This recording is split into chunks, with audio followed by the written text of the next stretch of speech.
in Time. DuVernay, Queen Oprah Winfrey, I'll never get over calling her that, Reese Witherspoon, new mommy Mindy, Kaling, Galifianakis is already asking not to ask some questions about the Deric, McCabe, Blanchard, and Levi Miller.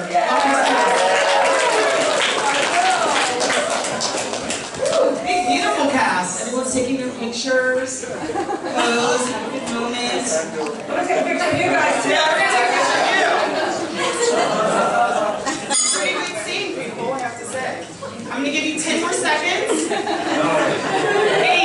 7, 6, 5.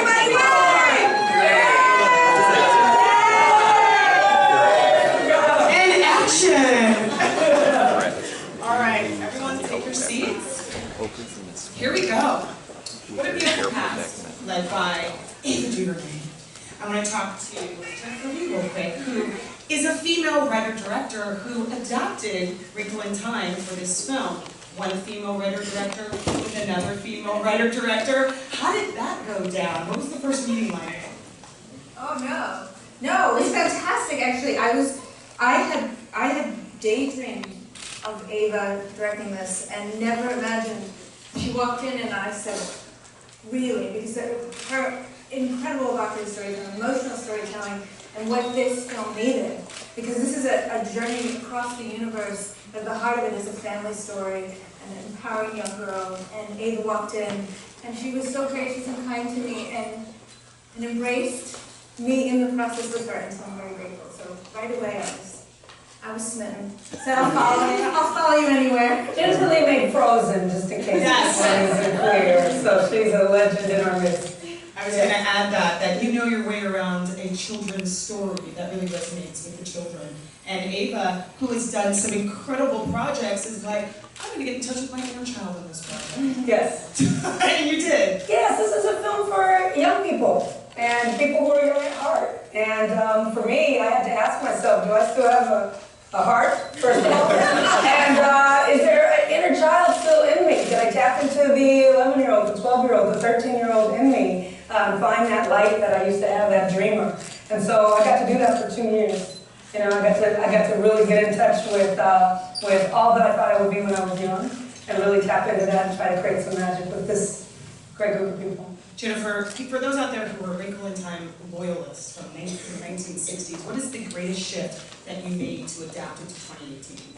I think we talked a lot about what makes Wrinkle so amazing and has resonated for decades and decades, because there is a timeless quality to the themes she's dealing with. But we did look a lot at what are those themes today, what do they mean today, and how do you stay true to that, but we interpret them in a way that we all say, this is our world, this is what we understand. So we just have a lot of conversations about, you know, what we were inspired by, and then what that meant to us growing up, and to the children now, and to the world now. Gugu! Hi. Hi! You play an inspiring role model for Storm's character, May, being a woman who is a scientist. Yeah. Explain to me how you got into that character. Well, it was really fascinating because, you know, I never played a mother before, and I also never played a scientist before, and it was kind of great because we got to meet this wonderful astrophysicist who's kind of a consultant on the movie, Stephen Alexander, and he wrote this incredible book, The Jazz of Physics. And Ava introduced us to him. We got to talk to him a little bit about, you know, inside his mind and you know, what it might mean and what it might take to sort of pursue those theories. We visited JPL, which was really fun to be able to kind of, again, sort of get into the mind of an astrophysicist. And yeah, for me, I was really drawn to the fact that even though Dr. Kate and Alex Murray are obviously a love match, they're also intellectual equals, and it's like a meeting of minds, and that's sort of the spark and, you know, discovering Tessa Ring and that pioneering spirit that they have is really what sort of keeps her hope alive when he's been gone for so long. Yeah, love is a huge through line in this movie. And I love that you are a modern family, an interracial couple, and a beautiful 2018 family. Chris, what was it like for you playing a scientist in this very complex story about wanting to move the narrative forward as a culture, but the culture's not ready for it? Well, I had so much fun with this guy, Dr. Alexander. He's the coolest, most interesting. This may answer your question or not, but Go for it, I'm sure it will. he is so cool. In this book, Jazz and Physics, I love jazz and I love John Coltrane. He opens the book talking about the music of the universe and how music and John Coltrane and physics and stars all are one of the same thing. And it's just, I fell in love with that. Could talk to him for hours. Poor guy was sending me emails all the time. That's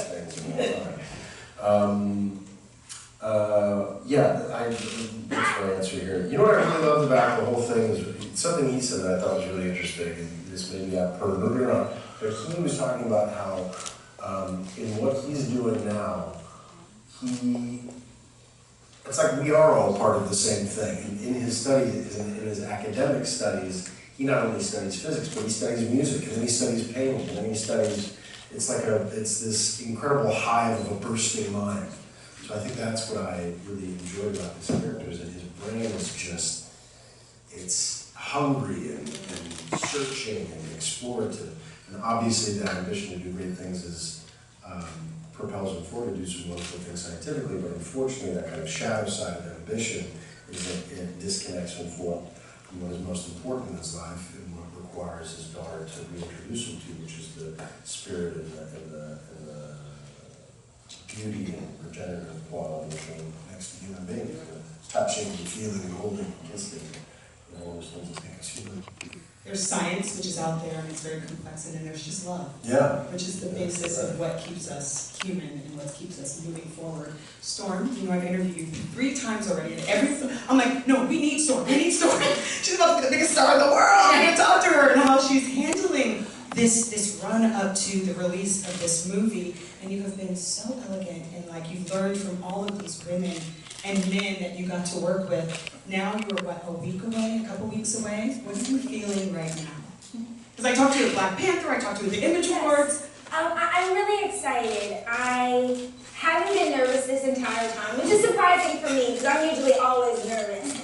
So I haven't been nervous. I think I'll be a little bit nervous tomorrow because I feel like this is our baby, and this is our thing that we created, and we love it so much, and it's so great, but we're giving it to people for them to criticize it, for them to either like it or love it or not like it at all. So that's a little bit nerve-wracking, but I feel like we did a good job, and I'm really proud of us, so I'm really happy, and it's a blessing. I know your friends are like on Snapchat or whatever the kiddies do with you, like, what's going on? Like, are you hanging out at Oprah's house? Here and there, not too much though. You're like, hold tight, you have to get a line at the premiere done. Like that. Ava, you did it again, my dear. You did it again. Do you feel that? No, I feel like I tried and gave everything I had to film again. And so if that's the it, then yes. You know, there's love in every frame of this movie, and there's love in every frame and everything that I do. I don't have children, I won't have children by choice. These films are my children, they're what I leave behind. They have my name on it, have my blood in it. And so I feel like I did that. And from there, you offer it up to the world, and you hope that they can see our intention. But this was an extraordinary experience for me. It's emotional to sit here with all of them. Because, you know, we really held hands on this and became a family, trying to just give a little bit of sweetness to the world in these dark times. You know, it's a tough time right now. And so this film really saved me in a lot of ways from kind of going down dark holes, and kept me in a really light-filled place. So I'm grateful for the past 2 years working on Wrinkle.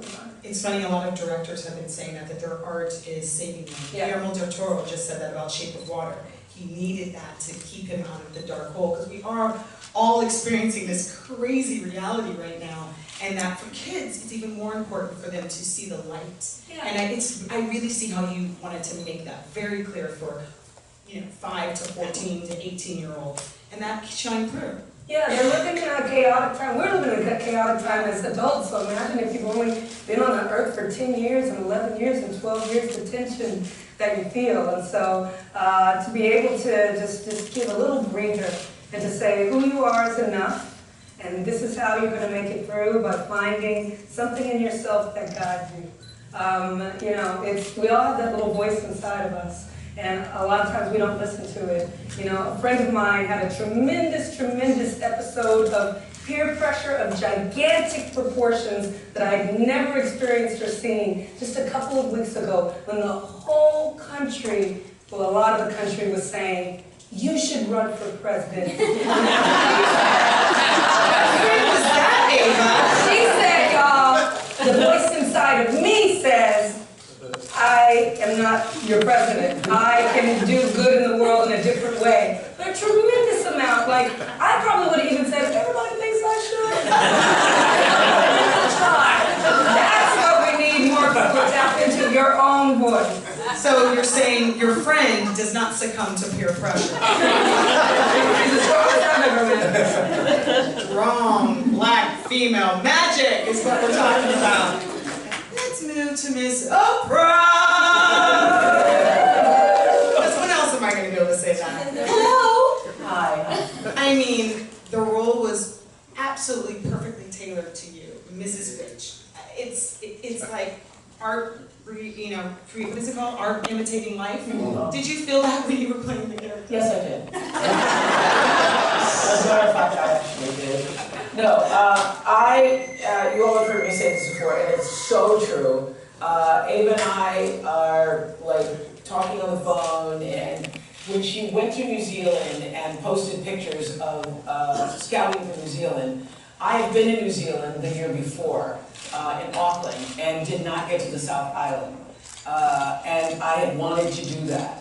And so wanted to do that. Everybody says you didn't get to the South Island, you haven't really seen New Zealand. So when I heard that she was going to be filming in New Zealand, I said to you, I'm going.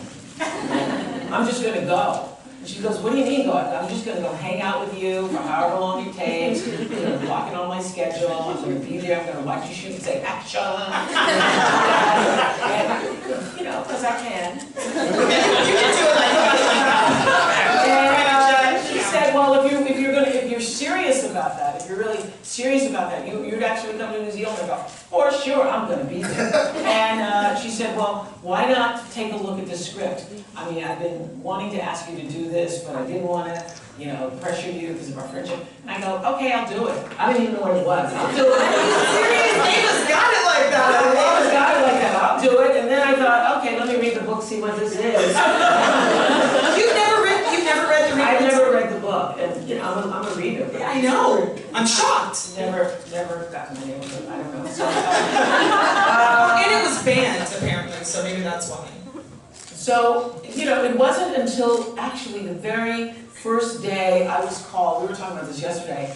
I was called for the fitting for the costumes with Paco Delgado that I realized, whoa, It's real. this is some kind of movie. I get to be in full And then drag. the first day on the wires, I went, this is a really movie. What kind of movie is this that she had, just came up out of the imagination? So it has been the word delight. When you look up the word delight, there is my picture being in this film. The whole process has just been one big delight.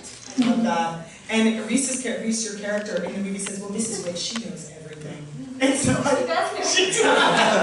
It was perfect. Hi, Reese. Hi, how are you? You are sassy in this movie. Tell me about playing your character. Well, just being in the movie, I had a version of Oprah's story too, where my agent called me and said, Ava DuVernay wants you to be in the movie. I was, yes! Great, where do I show up? How do I get? They're like, oh no, she has to take a meeting. I was like, oh okay. Oh yeah, sorry. So I sat across from her. I was like, really, you want me? And it was really, it's very flattering to be chosen to be part of Ava's movies because she doesn't just make a movie; she makes an experience for everyone. She cares about what happens in front of the camera, and she cares about what happens behind the camera. And everybody feels like they are important, special, honored, valued for their contributions. And I feel like this was a masterclass in how to be, a very thoughtful filmmaker and a real visionary in so many ways. So it was a privilege and an honor, and I got to be this amazing celestial person who hangs out with Oprah and Mindy all day. Score! I know. I mean, it really was truly a delight, extraordinary. There's our picture. Delight. I get to stand next to these extraordinary women who I've admired for so long, and we get to talk about what would we impart to a young woman today, right now, and discuss that with Ava, and discuss that with Storm, and it was extraordinary. Really a beautiful experience. It's amazing how everything seems to be falling right in time. Your series on HBO fell at the perfect time. This movie's at the perfect time. And during Women's Month is when it's going to be released. So like this female empowerment is hitting a shift right now. It's hitting a pinnacle that is so beautiful to see. And I don't think it's going anywhere. Like it's just going to stay at the peak. And how perfect that you're in this movie as well. Mindy, how are you feeling right now being one of the misses? It's absolutely incredible. I can't believe that I was selected to do this. It's such an honor, and to act with all these incredible actors. I mean, I'm a sitcom actress, and Ava saw something in me, and we actually met at a party. It was for Malala. And Ava, Malala, and I were the only 3 women of color at this big party. And after I finished talking to Malala was seated to my left, and Ava was seated over there. And once I finished talking to Malala, I was like, I really want to talk to Ava. And after I finished talking to her, we had a great conversation, and I thought, you know what? Our genres are so different, we'll never cross paths. And then this happened, so I feel so blessed to be part of it. And to wake up every morning and spend 4 hours in the makeup trailer with these 2 was great. Zach, I knew because I took his online acting course. Anybody can sign up. I signed up for it, and I said, Zach, do you think I can nail this role? It's more drama than I'm used to, and you were so encouraging. Yeah, just I had a few of these back to Mindy, and she was set. Yeah. I've been acting for emails from Zach. So that was really fun. I love that. Happy medium. Of course it's Zach Galifianakis, Ava. Duh. With the man bun. With the man bun. He demanded to wear a man bun. He's such a method actor. Zach, tell me about how you got on board with A Wrinkle in Time. Ava wanted to have lunch or dinner, and I said, "Who's paying?" Who paid? I think Ava paid. Did you have sushi? I want to know more details. I probably, I don't know what, I probably had something, I only eat healthy in front of people. I probably left the meeting and then went to a drive-thru and got a deep fried pizza or something. I don't remember what we ate, but I'm sure it was healthy. And I had seen the documentary that Ava had done, and that alone was enough. You can kind of see people in their work, and you see it in their work. And I was kind of I think if you played the game, which one doesn't belong here? I feel like that sometimes, when I get hired, that Ava and all the people here were very gracious, and I think when you're a stand-up comic, you kind of have sometimes not a chip on your shoulder, but you don't feel like that's where I come from, and to be involved in such a big movie like this is it makes me I feel real proud. I felt that, man. Yeah. What I thought of when I saw you, I was like, huh? Oh, yeah. And that you were going to move and it's going to open you up to other roles. And I'm done with Hollywood. No! This is my sponsor. Let it go. And you are going to do more profound things. But I don't mean to be and Ava knows this, I think, I can't really talk about it without getting emotional. When I first met Ava, there was something about her that made me, I don't know what it was, emotional, and then she showed us the movie, and again, I find myself, that's why I was trying to tell you, don't ask me anything. I just do, I feel like I'm real proud, real proud. You talked about, what was so poignant to me when you first saw the film was talking about boys seeing the film. And you know, because we talk a lot about girls seeing the film, but he was the first person who said, you know, this is something for boys too. Boys need to be able to see themselves be vulnerable and themselves be able to follow a girl and just not always have to be macho and I think it's good because it's nice for young boys, young men even, to see that it is okay to have a sensitive side of you. I think when young boys in this climate, they are seen as sensitive and they're made fun of, or they're seen, but that doesn't mean they're not, that means they're stronger to me. And I wish we would just kind of change that. You know, I come from a very masculine upbringing, and a lot of people do it. I'm very happy, I love the way I was raised, but looking back, we need balance. It's time for balance. I think we're going to get And I think that's what a happy medium is. yeah. And that's why you're so perfectly cast, right? You're so hyper masculine. I think Josh Gad would have been better, but Not today, buddy, not today. Let's go to you, Deric McCabe. First of all, welcome to your first. You smashed your role, sir. And for Ava to search all over the world for your character, and you were the one that won, how did you even process that before you started filming? Well, the first thing that she told me when we started rehearsals, she said, I had 7 casting directors all over the world, and the person that we picked is just around the corner. And I said, well, tell those casting directors that they did a good job. I see why you won the party speaking cue. Good job.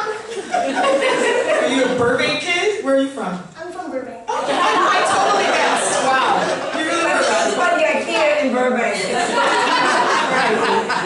You were incredible working with Storm. What was that like on your first film with cameras pointing at you from every angle? Ava put us to a test during rehearsals.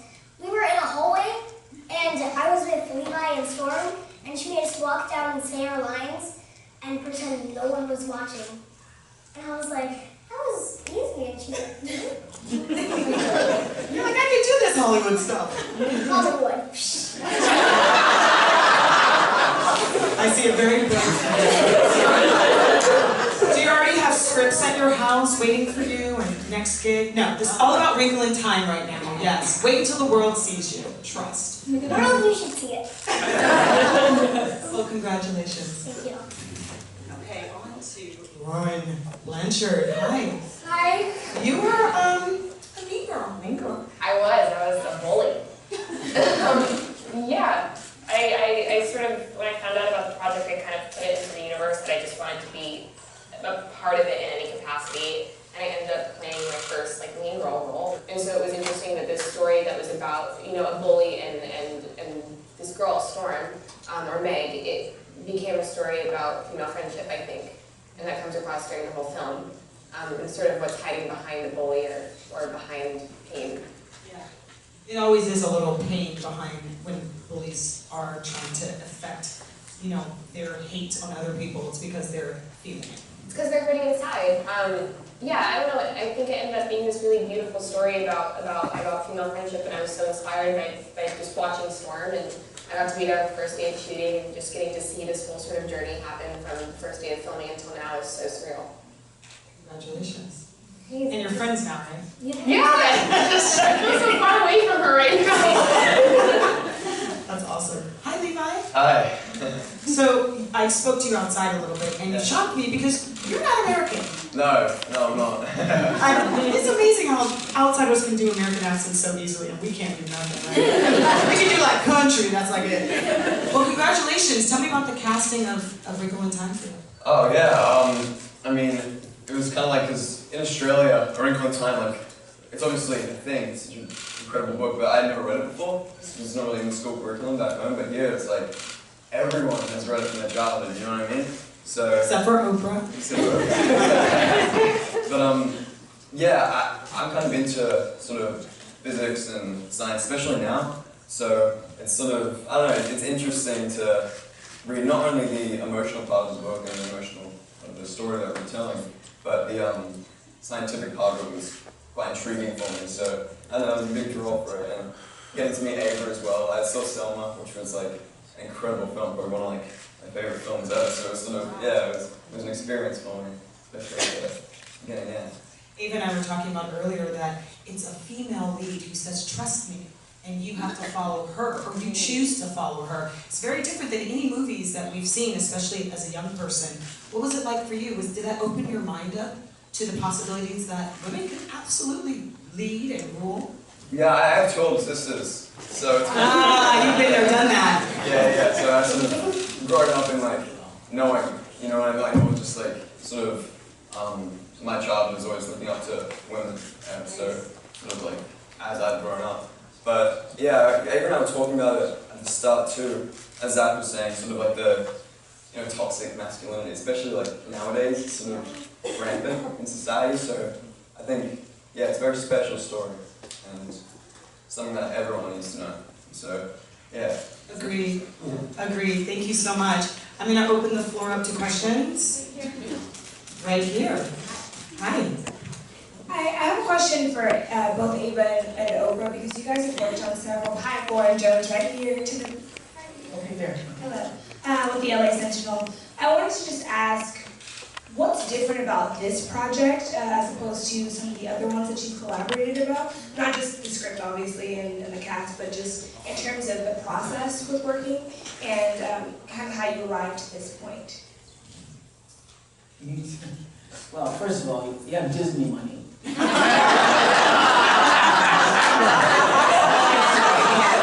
What's different is Selma, we're in the end, like, we're going to have enough money. How much do I have? We're trying to help you out here. So small. You got the Disney machine. And that's why, one of the reasons why this is so exciting, that Ava DuVernay is at the helm of that. And I've said this before, one of the, it makes me well inside, fills my heart every time I think about Ava and her dreads and her sneakers and these big cranes and all of these men running around taking direction from her. And to see her be the master of that, to orchestrate all of that was powerful and inspiring. And it touches, I think, the part of us that recognizes, oh yeah, we can do that, we've always been able to do that. And I was just so proud to be associated with her and her ability to make this film possible. So that's what was different. I was with her on a film where literally we had one day to shoot everybody coming across the bridge in Selma. You gotta get it before it rains, and if it rains, you're not gonna get it, and you don't have enough money to try it again. So, big difference. Look at Ava's face. Do you have any thoughts on that? No, I think that's. Next question? Hi, my name is Maverick. I'm from SoCal Thrills. This question's actually for Rowan. So you played Riley Matthews, obviously, in Girl Meets World, and in one of the episodes you actually were subject to bullying. Now you're on the flip side of that. So can you kind of compare the 2 roles and how they kind of fit in with the whole bullying kind of scene? Sure. Well, I think whenever just from watching movies growing up, I always looked at bullies as very one-dimensional characters, especially girl bullies. It's very stereotypical that girls catfight or that girls fight over stupid things and that girls hate each other. And so I was sort of interested in approaching Veronica and Meg's relationship in a way where I was able to sort of recognize kind of the complexities of what it means to be the bully. And also, it's so much more intricate than that. It's so much more deep and layered than just a bully and a victim. There's reasons why, and I think especially between women, especially between young women, there's so much competition that's bred outside of their relationships interpersonally. So I was just sort of interested in exploring that and the reasons why she was bullying, and yeah. Right. Next question. Mario from Mexico. One of the part of the hearts of the movie is the relationship between the daughter and the father. So I don't know if you, Reese, or the director or the wife, can talk a little bit about it, because it's so powerful. This kind of relationship is unique. She's a daddy's girl. Do you guys want to talk about the relationship between? Yeah, I really, of course my dad hasn't been missing for 4 years, so I didn't really know how to really translate that at first, but I really had to just tell myself that I had to step in Meg's shoes with all the situations she's going through, because thankfully I'm not getting bullied, and my dad isn't missing, and I'm not going through the things that Meg is going through. So when I did step in her shoes, and then knowing that, relating back to my life and my relationship with my dad, and me and my dad are very close, and kind of thinking about him being missing for 4 years really helped me bridge the gap of like how I would feel and how I would go through that. So and that really helped, and then working with him and seeing how focused and how intense and how I felt the connection, and I felt like the pain and the love through that when I was working with Mr. Chris was really helpful as well. So it really helped working with you, and then kind of just becoming Meg and putting myself in that situation. You know we're going to call you Mr. Chris from now on. But I am a full-blown daddy's girl, and daughters, we get our worth from our fathers initially. It's the first man we fall in love with. So can you speak on that? Yeah, working with young adults is a wonderful opportunity for an actor because the BS meter is so sharp. I remember working with a kid, and the moment I said something he didn't believe, he just walked off camera. No, don't believe it. Give a shit. So I think that was a wonderful opportunity for me to, you know, as actors, you build a bunch of kind of tricks that are very, if you get lazy, you can start throwing them out. If you work with a kid, they just do like a metronome, they just keep you right there, right there. So that was lovely working with Smoke, because she's such an authentic human and such an authentic actress. And I think too, one of the great themes about this one that I love is this idea of reparenting, is that I think as kids we're taught that there's some sort of hierarchical structure where adults are, by virtue of their age, smarter than we as children are, where we forget that a lot of dumb kids grow up to be dumb adults. And there is also